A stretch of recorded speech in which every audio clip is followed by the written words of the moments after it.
Hello guys, আসসালামু আলাইকুম রহমতুল্লাহ। This is রাহাদুল ইসলাম ইদ্রিস। আপনারা সকলেই জানেন ভ্রমণ করার মজা কতটা। আজকে ভ্রমণ করব ভোলা চরপেশন টু ঢাকা। তো যাওয়ার পথে কী কী হয়েছিল এবং আমাদের প্রস্তুতিটা কেমন ছিল সব বিষয় আপনাদের সাথে শেয়ার করব। তো ভিডিওটা না টেনে ধৈর্য সহকারে দেখতে থাকুন। তো সকাল সকাল বাসা থেকে বের হয়ে রওনা হয়ে গেলাম রিক্সায় চড়ে চরপেশনের উদ্দেশ্যে। কিছুক্ষণ জার্নিং করার পরে চলে আসলাম চরপেশনে আসার পরে দেখা হয়ে গেল আমাদের জনপ্রিয় জেকব টাওয়ার, উঁচু ওয়াচ টাওয়ারের সাথে। তার পরিবেশ দেখে মনটা আমার অনেকটাই ভরে গেল।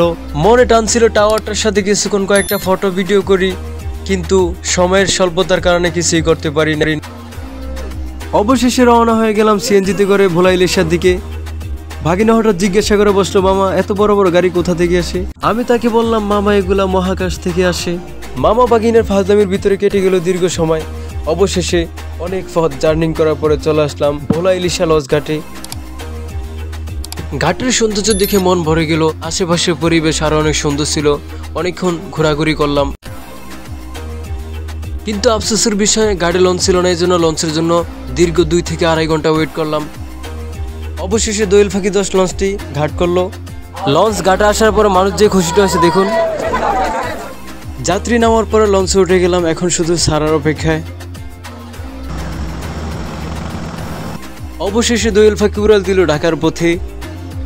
একদিকে খুবই ভালো লাগতেছিল, অন্যদিকে জন্মভূমির জন্য খুবই খারাপ লাগতেছিল। তো বাইরে থেকে চলে আসলাম লঞ্চের ভিতরে, এসে বসে পড়লাম নিজের সিটে। ভাগিনাকে শুধু বলেছিলাম ঘুরতে নিব না, বাকিটা ইতিহাস। আবদার পূরণ করতে বাহিরে এসে নদীর এত সুন্দর ভিউ দেখে আমি নিজেই অবাক হয়ে গেছি। ভিউ দেখে আর পরিচিত হয়ে যাই। আমি মোহাম্মদ রাহাদুল ইসলাম ইদ্রিস। আপনি আমার ভিডিওটি কোথা থেকে দেখছেন অবশ্যই কমেন্টে বলে যাবেন, আর এই ধরনের ভিউ আপনার কাছে পছন্দ কিনা তাও জানাবেন। মেঘনা ফারিয়া লঞ্চ যখন বুড়িগঙ্গায় ঢুকে গেল, নদীর ভিউর পরে লঞ্চের ভিউর সাথে সাক্ষাৎ হয়ে গেল। অবশেষে চলে আসলাম সদরঘাট টার্মিনাল। কিছুক্ষণের ভিতরে নেমে যাব লঞ্চ থেকে, চলে যাব গন্তব্যস্থলে। লঞ্চ থেকে নেমে বললাম বিদায় নিচ্ছি আপনাদের থেকে, ভুল ভ্রান্তি হলে ক্ষমা করে দিবেন। কেমন ছিল ভ্রমণ ভিডিওটি অবশ্যই কমেন্ট করে জানিয়ে যাবেন।